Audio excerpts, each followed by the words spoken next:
अज्ञानतिमिरान्धस्य ज्ञानाञ्जनशलाकया चक्षुरुन्मिलितं येन तस्मै श्रीगुरवे नमः।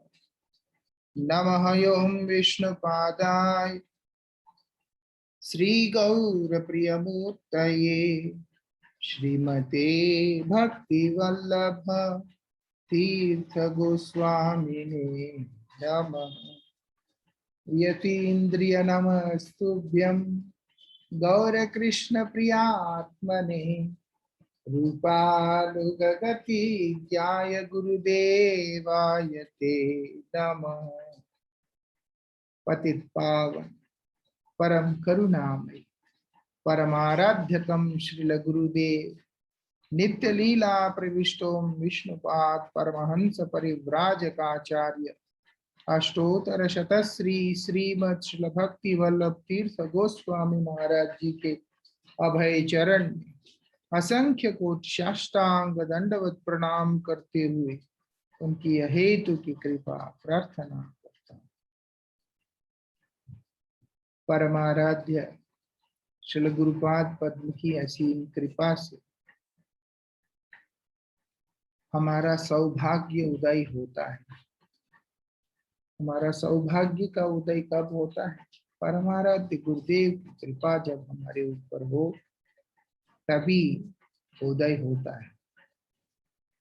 कई बार किसी किसी की भक्त के हृदय में ये भाव आ सकता है कि गुरु कृपा के ऊपर इतना ज्यादा जोर देने का पीछे कारण क्या है। कल भी एक बच्चे ने मुझसे पूछा कि दूसरों के अंदर का दोष जो है वो ना देखूं, इसके लिए क्या करना चाहिए? दोष दिखने के बाद भी मेरा श्रद्धा जीवित रहे, उसके लिए क्या करना चाहिए?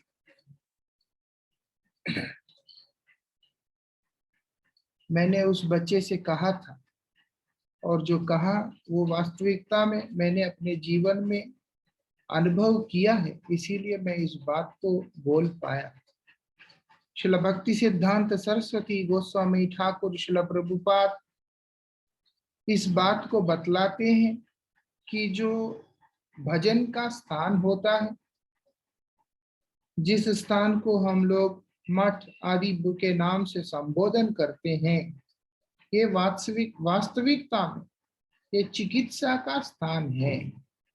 मतलब गुरु स्थान को एक हॉस्पिटल के साथ में तुलना किया गया है। वहां पर जितने भी व्यक्ति होते हैं, जितने भी साधक आए हुए होते हैं, वो सब इस संसार के अंदर के किसी भी एक विकार के द्वारा ग्रस्त अथवा अनेकों विकारों के द्वारा ग्रस्त रोगी के रूप में आते हैं। इसलिए जिसके अंदर जिन जिन विकारों के प्रति झुकाव है, उनके द्वारा उनसे संबंधित किसी न किसी भी प्रकार का दोषपूर्ण आचरण स्वाभाविक होता है। लेकिन बदजीव होने के कारण जब हम सामने वाला व्यक्ति के अंदर के उन दोषों को देखते हैं तो हम अपने मन को मलिन कर लेते हैं, जो कि एक साधक के लिए सही नहीं, क्योंकि वो अपना इलाज कराने के लिए आया।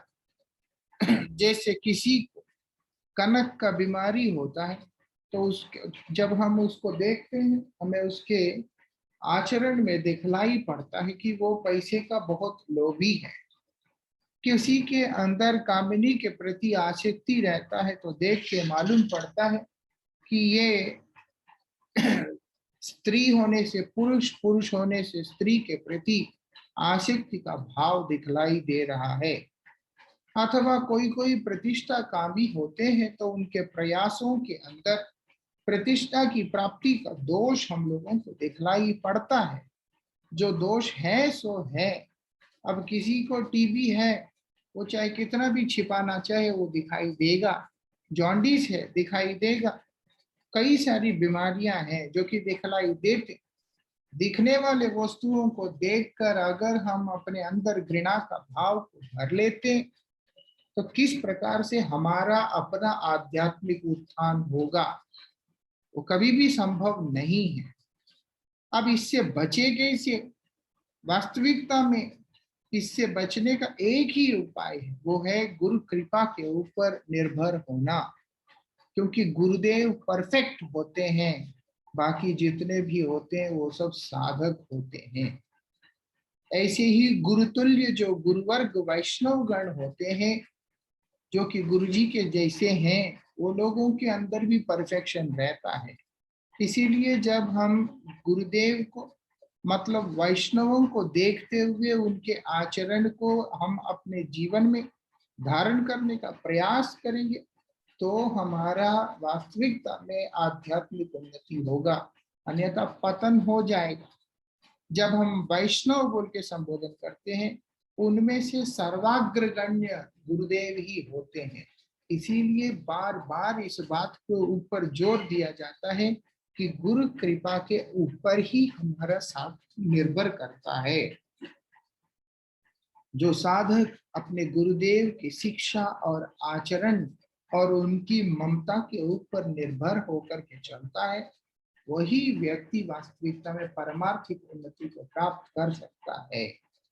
जीवन के अंदर बहुत काल के प्रभाव से आज तक कई प्रकार के परिस्थितियों का सामना करते हुए आने के बाद एक बात स्पष्ट रूप से हृदय को स्पर्श किया और हृदय को स्थिर किया, वो है गुरु कृपा ही केवलम।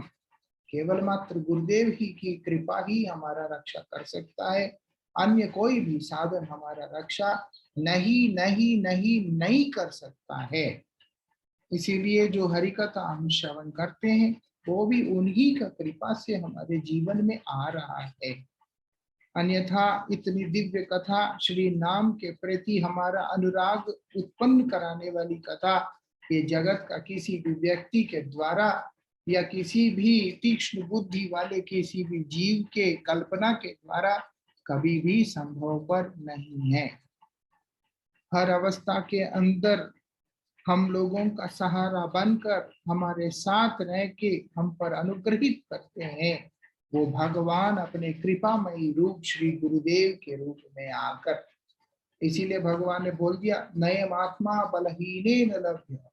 मैं किसी भी जीव को, अगर वो बलदेव से विहीन होता है, मतलब गुरु कृपा से विहीन जो जीव होता है, उसको मैं कभी भी प्राप्त नहीं होता हूँ। उसका कारण ये नहीं कि भगवान उसको प्राप्त नहीं होना चाहते, उसका कारण ये है गुरुदेव के कृपा के विहीन रहने वाला जो भी साधक होता है, वो व्यक्ति वास्तविकता में दूसरे के अंदर दोष ही देखता है और अपने कमियों को अपने गुणों की तरह देखकर अपने पतन को स्वयं ही अपने लिए प्रशस्त करता है। मतलब उसका पतन कोई और नहीं करता, उसका पतन वो खुद ही करता है, क्योंकि वो दूसरों के अंदर के अवगुणों को देखता है। जब दूसरे का दोष देखता है, खुद को श्रेष्ठ समझने लगता है। जो स्वयं को ही श्रेष्ठ मान लिया है, वो अभिमान और दमबाजी के द्वारा ग्रस्त होकर अपने पतन को स्वयं कर लेता है। परमाराध्य श्रील गुरुपाद पद्म ने असंख्य बार इस बात का उपदेश दिया, हमेशा समझना कि सभी अच्छे हैं, मैं ही गलत हूँ। हम लोगों का उल्टा सोच होता है कि वास्तविकता में सब खराब है, मैं ठीक हूँ। लेकिन श्री गुरुदेव का सिद्धांत, उनकी विचार, उनका शिक्षा पूरी तरह से भिन्न था। वो हमेशा कहते थे, हमेशा ये समझ के चलना कि सारे अच्छे हैं, मैं ही खराब हूँ।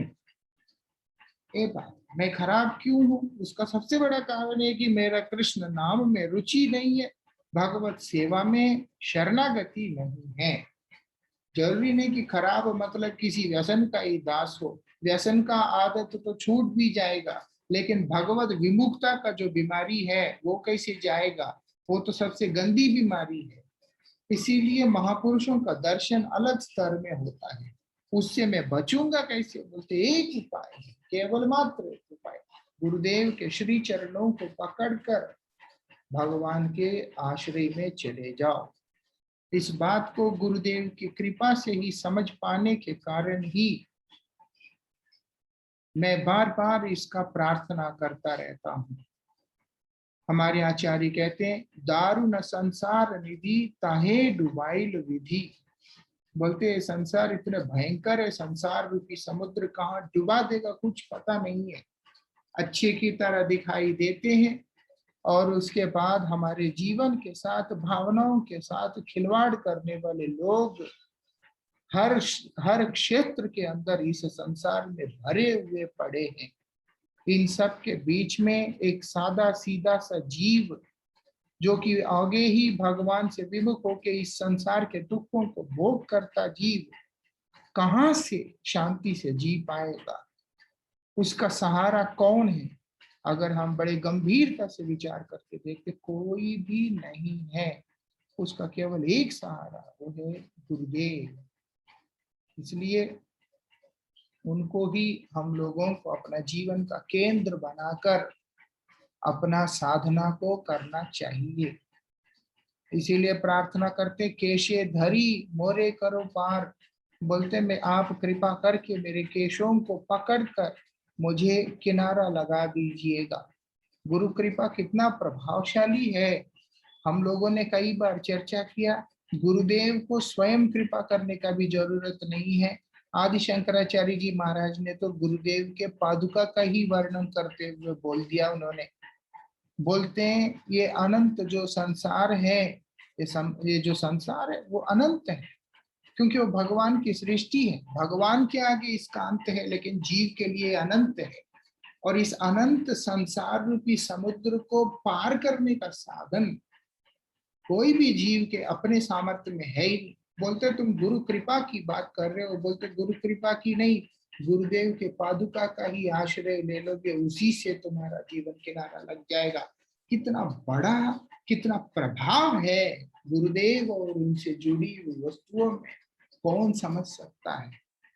वो बोलते हैं जो इस संसार को पार कराने वाला नौका का रूप है गुरु जी के चरण पादुका। बोलते हैं वैराग्य प्रदान करता है, वैराग्य प्रदान करने वाला है, शुद्ध भक्ति को प्रदान करने वाला है। इतना कुछ हमारे जीवन के अंदर सहजता के साथ में प्राप्त होता है। ऐसी कृपा को छोड़कर हम लोग और क्या अपने जीवन में आशा कर सकते हैं? हमारे आचार्य कहते हैं कोई भी और उपाय, कोई भी और संबल हमारे लिए है ही नहीं है। श्रील भक्ति कुमुद संत गोस्वामी महाराज जी बहुत बड़े महापुरुष हुए हैं। श्रील भक्ति सिद्धांत सरस्वती गोस्वामी ठाकुर जी के शिष्यों में उन्होंने अपने सुंदर कीर्तनों के माध्यम से जो भी वर्णन किया, उसमें से एक स्थान पर लिखते हैं, तव कृपा कर्ण अमार संबल, तव कृपा बिना नाही अन्य बल।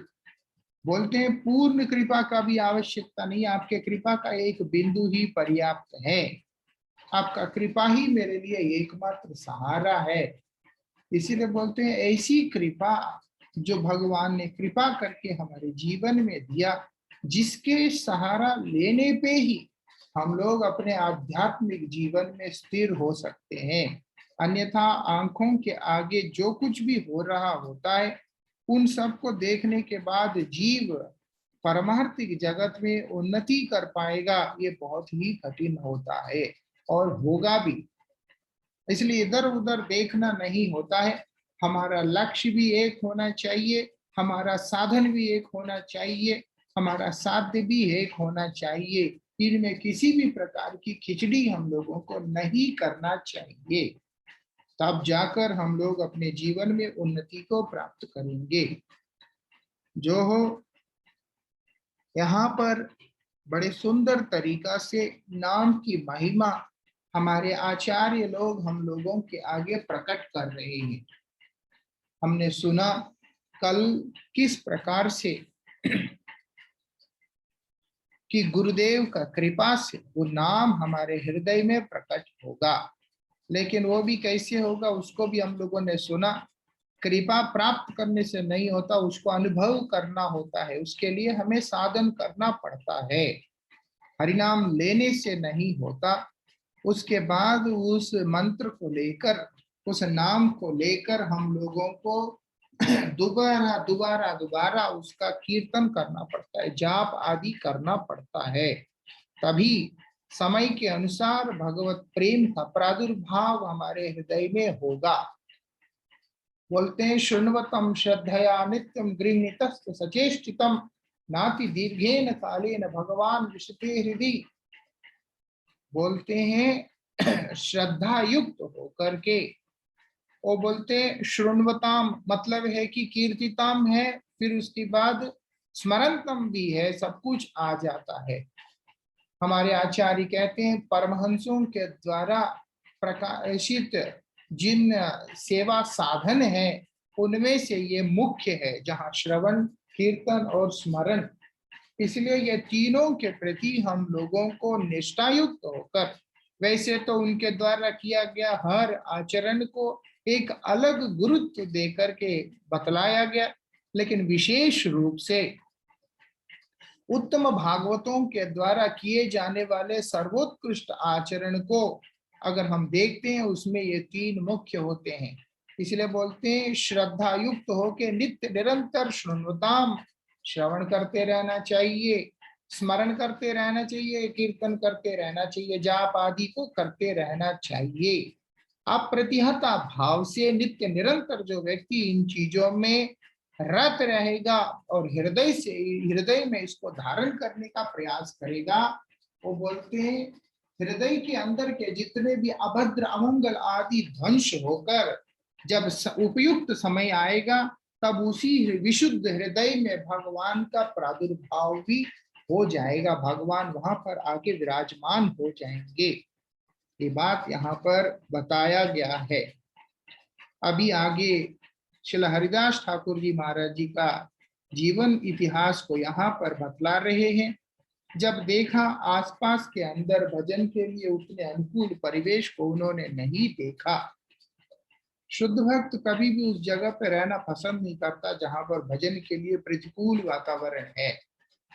अन्यथा भगवान की इच्छा हो, अन्यथा किसी विशेष सेवा कार्य हो, या वो परिस्थिति ही ऐसा हो जिसका सामना करना ही पड़ेगा तो ही सामना करते हैं, नहीं तो वो लोग कभी भी भक्ति के लिए प्रतिकूल जो स्थान होता है वहां पर वास करने का इच्छा नहीं रखते हैं।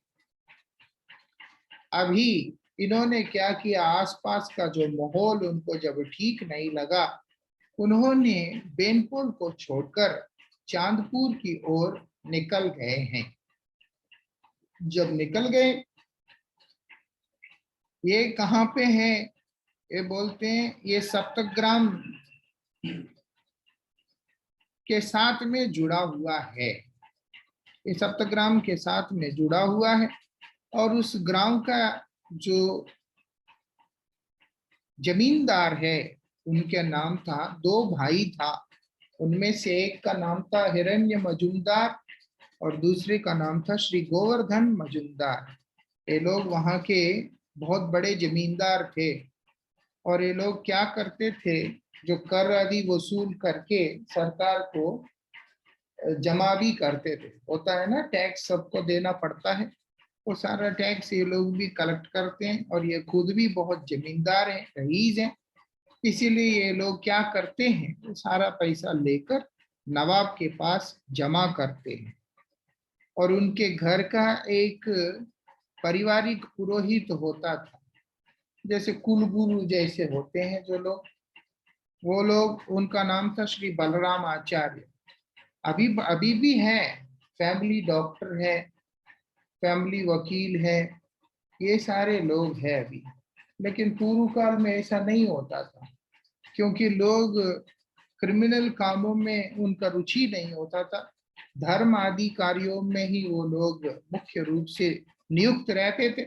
इसीलिए पूजा वगैरह करने के लिए, यज्ञ आदि अनुष्ठानों को करने के लिए, सही मार्गदर्शन वगैरह करने के लिए वो लोग क्या करते थे, ऐसे ऐसे ब्राह्मणों को नियुक्त करके रखते थे, क्योंकि उनका बुद्धि बहुत तीक्ष्ण होता था, बड़े विचारशाली होते थे, सात्विक होते थे, सज्जन प्रवृत्ति के होते थे, परहित के बारे में चिंतन करने वाले स्वभाव के होते थे।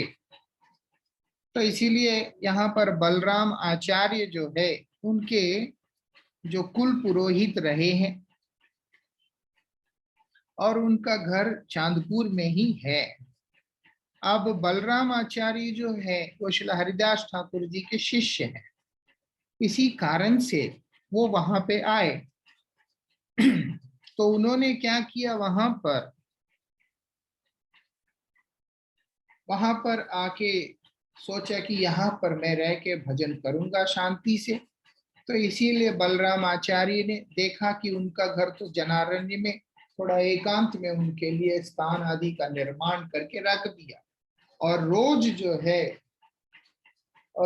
जो है बलराम आचार्य के यहाँ से प्रसाद आता है, हरिदास ठाकुर उसको ग्रहण करते हैं और रोज अपने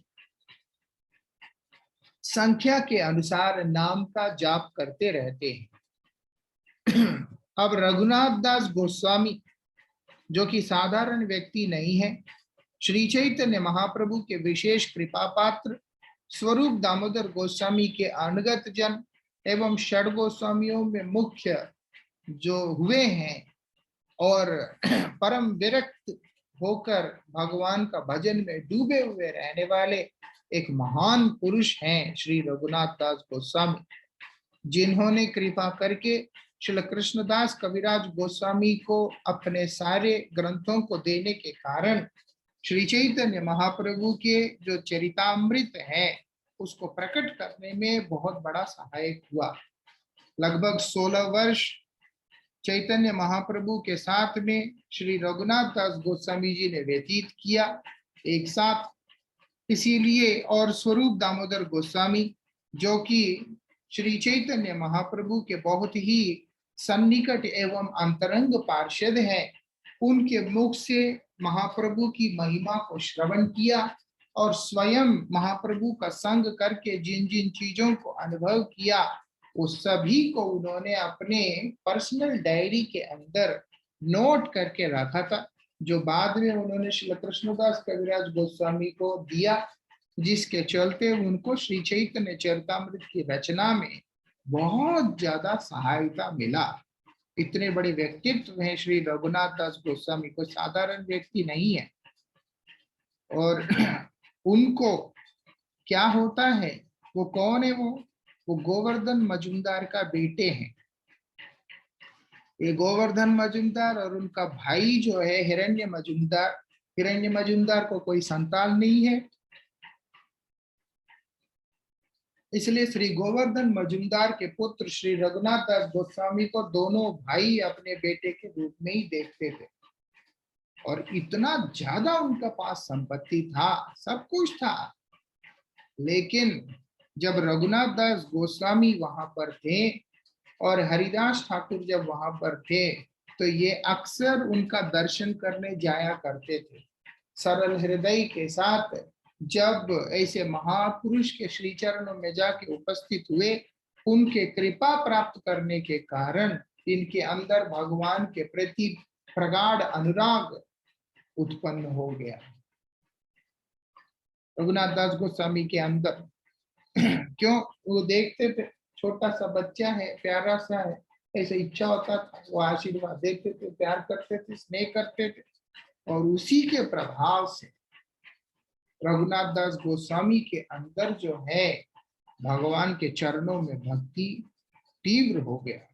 श्री कृष्णदास कविराज गोस्वामी ने श्री चैतन्य चरितामृत में जहां दास गोस्वामी जी के बारे में वर्णन करना होता है, वहां इस बात को उल्लेखित किया कि हरिदास ठाकुर जी का कृपा ही श्री चैतन्य महाप्रभु के कृपा को प्राप्त करने का मूल कारण बना रघुनाथ दास गोस्वामी के।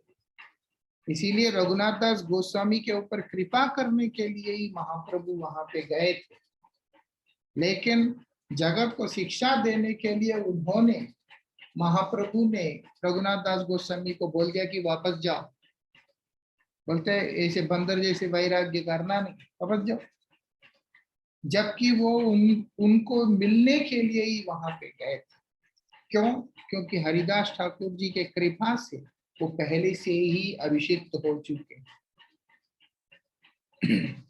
अब क्या हुआ, बोलते हैं हरिदास ठाकुर क्या कर रहे हैं, अपने साधना में हमेशा मग्न रहते, उनको कोई लेना देना नहीं होता था दीन दुनिया से।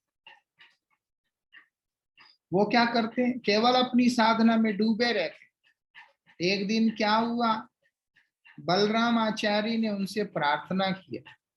क्या प्रार्थना किया कि यही पास में जो ये दोनों मजुमदार भाई यहाँ पर रहते हैं, आप कृपा करके उन्हें अनुग्रहित करने पधारे।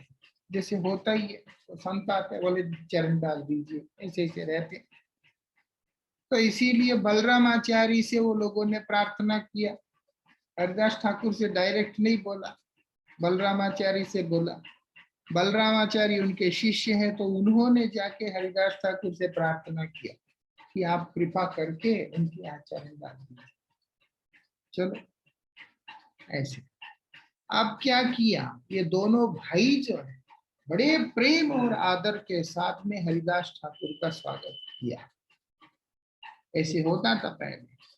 वो लोग जानते हैं कि हम उस स्थिति में है नहीं, और हमसे ऐसी स्थिति में जाना आसान भी नहीं है। इसलिए जो ऐसी स्थिति में है उनसे उनका सम्मान करना, उनकी आराधना करना हमारा धर्म है।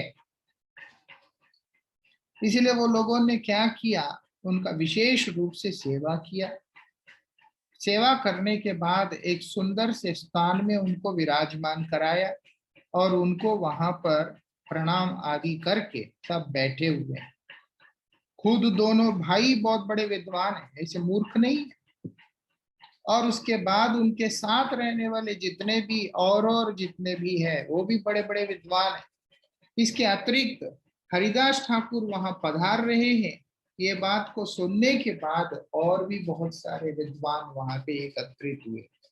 मतलब वो सभा विद्वानों की सभा है, मूर्खों का नहीं है। ऐसा चार मूर्ख बैठे ऐसा काम नहीं वहां। वहां क्या है, विद्वान सारे बैठे, सब पंडित बैठे हुए और सब विशिष्ट व्यक्ति भी वहां पे आए हुए। क्योंकि ये आयोजन करने वाला कौन है, वो बोलते हैं उनका संपत्ति इतना था, वो भूलोक में इंद्र जैसा संपत्ति को रखने वाले हैं वो लोग। स्वर्ग में इंद्र के पास जैसा ऐश्वर्य है, भूलोक में इन भाइयों के पास ऐसा ऐश्वर्य था। 20 लाख सोने की अशर्फियां एक साल वो लोग कमाते थे, उसमें से 8 लाख करीब जो है कर चुकाते थे। फिर भी 12 लाख स्वर्ण मुद्राएं उस समय उन लोगों का साल का कमाई हुआ करता था। इसके अलावा धान वान ये वो दुनिया भर की चीजें, इतनी संपत्ति। अब इतना बड़ा आदमी घर में किसी महात्मा को बुलाया तो बहुत लोग तो वैसे ही आएंगे, और उन्होंने निमंत्रण भी किया। वो सब वहां पर एकत्रित हुए। होता क्या है, सबके बीच में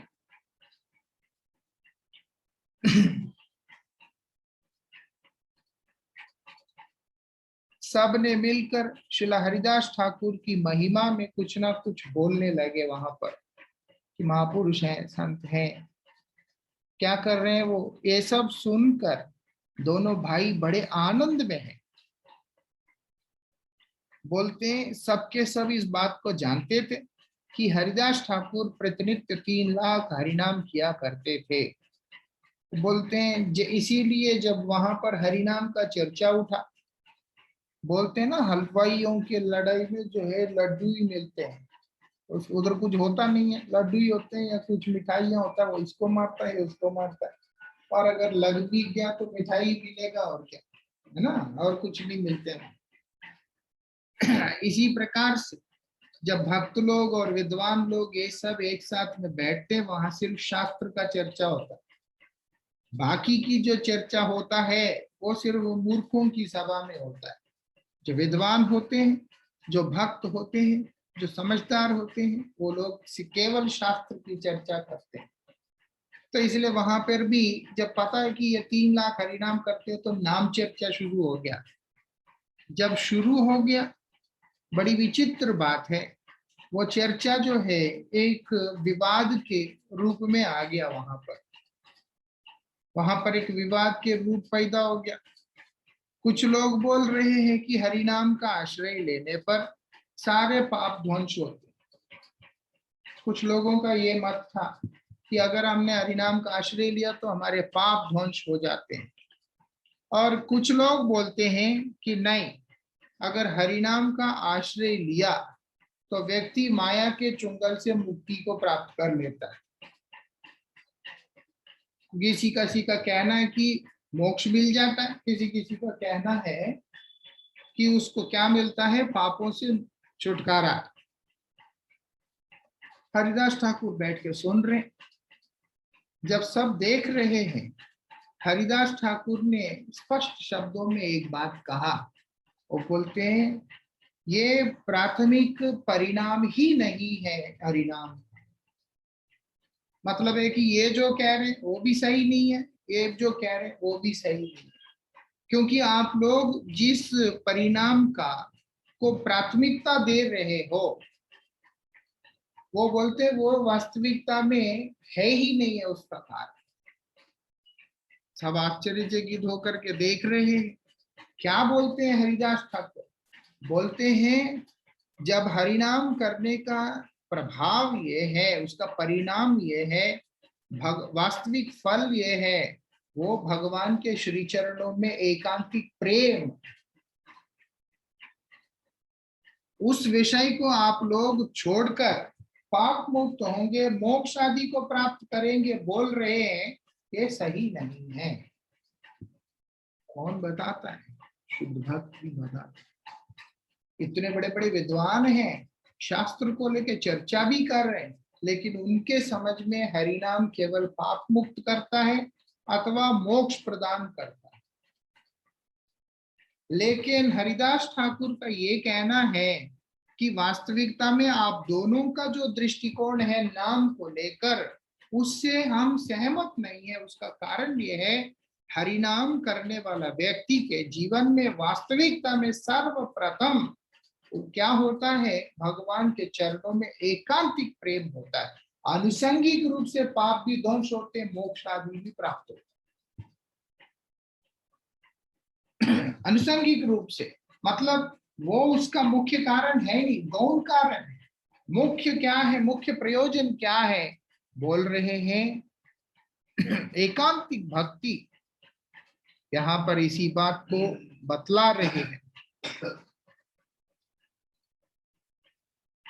बोलते जो व्यक्ति नित्य निरंतर भगवान के नाम रूप गुण लीला आदि के सेवा में लगा रहता है, वो क्या कर रहा है, उस प्रेम की गाढ़ता के कारण, शुद्धता के कारण क्या हो रहा है, उसका हृदय जो है परिवर्तित होता जा रहा है। और परिवर्तित शुद्ध हृदय के अंदर ही भगवत प्रेम का अनुभूति उसको हो रहा है। मतलब है कि पाषाण जैसा हृदय जहां पे होगा, जहां पर जिस हृदय में दया भाव नहीं होता, जिस हृदय के अंदर दया नहीं, और उसके बाद भगवान के नाम श्रवण करके जिसका हृदय पिघलता नहीं, उसका हृदय में कभी भी प्रेम का अवतरण नहीं होगा, या यूं कहे प्रेम का अनुभूति उसको नहीं हो सकता है। इसीलिए बोल दिया, बोलते हैं अपराध फले मम चित्त भेलो वज्र सम, तुया नामे ना लभे विकार। आपके नाम करो लेकिन विकार नहीं होता है। जब नाम करने से विकार नहीं होता है तो प्रेम का प्रादुर्भाव वहां नहीं होगा। इसीलिए भगवान का नाम करने से ऐसा विकार उत्पन्न होना चाहिए कि व्यक्ति नाम के प्रति प्रेम उसका प्रगाढ़ हो जाना चाहिए, तब जाकर के उसका हृदय नरम होगा। नरम होगा मतलब है उसका अंदर का दम्भ चला जाएगा, उसका अभिमान चला जाएगा, उसका अहंकार चला जाएगा, उसके सारे अवगुण ध्वंस हो जाएंगे। वो बिल्कुल ही एक पवित्र हृदय के साथ में वहां पर सेवा में उपस्थित होगा। जिसका हृदय निर्मल है, भगवान स्वयं बोलते निर्मल जन मन सो मोहि पावा। वो बोलते हैं जिसका हृदय निर्मल है वही व्यक्ति मुझको प्राप्त कर सकता है। वो बोलते छल कपट छिद्र मोहि नहीं भाव। जो छल करने वाला है, जो ठगने वाला है, जो कपटी व्यक्ति है या दोष संयुक्त व्यक्ति कोई भी होगा, वो कभी भी मुझको प्रिय नहीं लगता है। यहाँ पर बोल रही ये सारे अवगुण रहने से उसका हृदय कभी भी विगलित नहीं होता। जिसके हृदय विगलित नहीं हो रहा उसमें प्रेम ही नहीं है। जब प्रेम नहीं है तो भगवान भी नहीं है।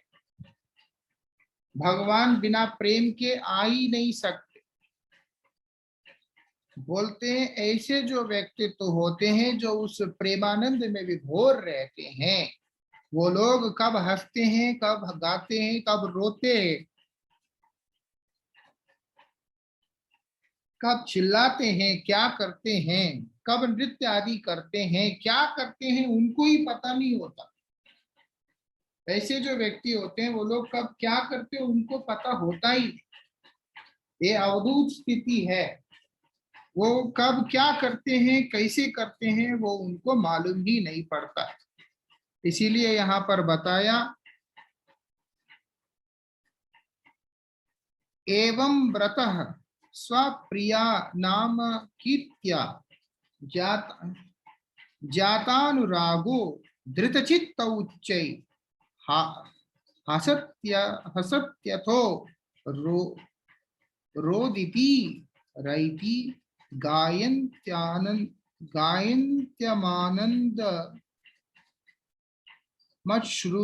श्रुत्यति लोकबाह्य। भागवत जी में इस बात को बतलाया।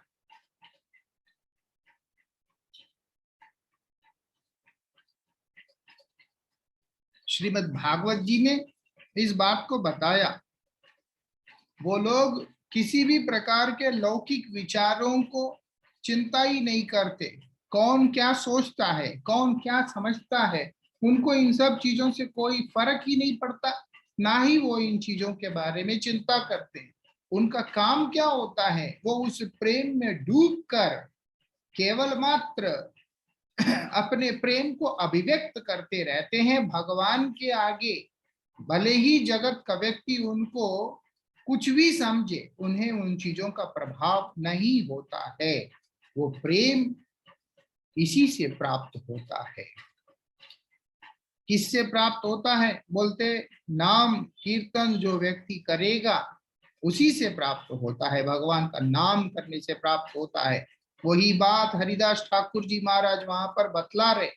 अगर तुम भगवान के नाम का उच्चारण करोगे, तुम सोचोगे पाप मुक्त होगे, ये वास्तविकता में सही नहीं है। वो तो अनुषंगिक फल है।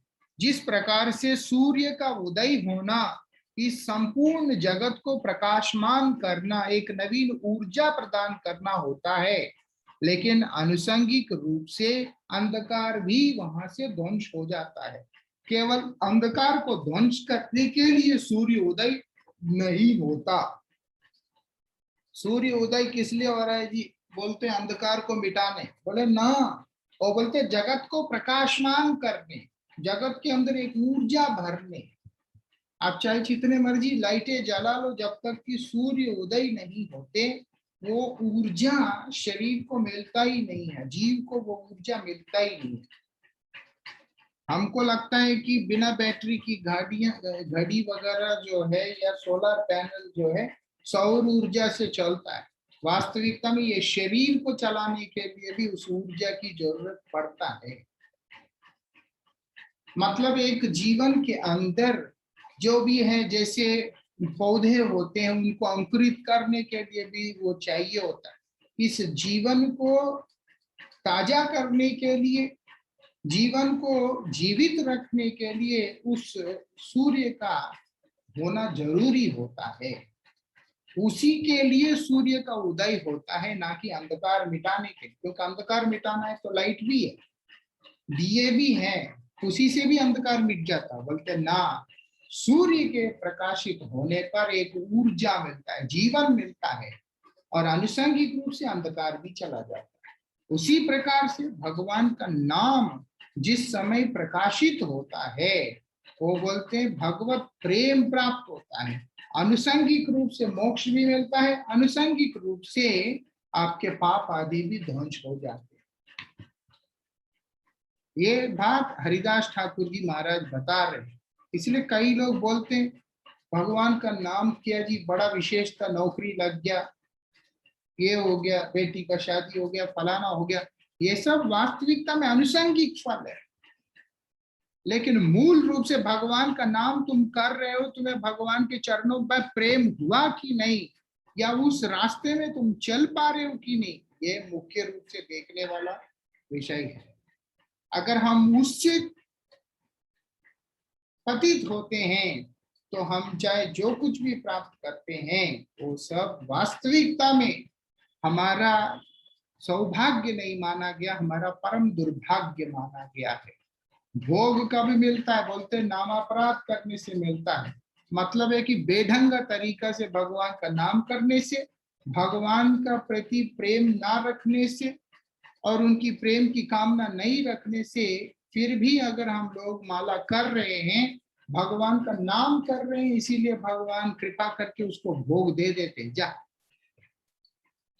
जो तो भगवान की कृपा वो दे देते। इसीलिए दुनिया के भोग को प्राप्त करने वाला व्यक्ति, अथवा यहाँ तक कि चतुर पुरुषार्थ के अंदर सर्वश्रेष्ठ पुरुषार्थ जो मोक्ष होता है, उसको प्राप्त करने वाला व्यक्ति भी, जबकि जो शुद्ध भक्त होता है, ये चारों प्रकार के मोक्ष भगवान स्वयं आके उसको देने पे भी वो बोलते हैं हमें उसकी आवश्यकता ही नहीं है, हमको उसकी जरूरत ही।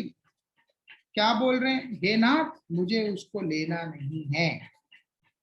क्यों? बोलते वहां आपका प्रेम नहीं। भक्त तो ऐसा होता, इसीलिए वो ऐसा बन गया। वो बोलते नहीं, वो नाम का प्रभाव उसके जीवन के अंदर वो प्रभाव लेके परिवर्तन लेके आता है। यही बात हरिदास ठाकुर जी महाराज यहाँ पर बतला रहे हैं। इसके आगे की चर्चा हम लोग परसों करेंगे। कल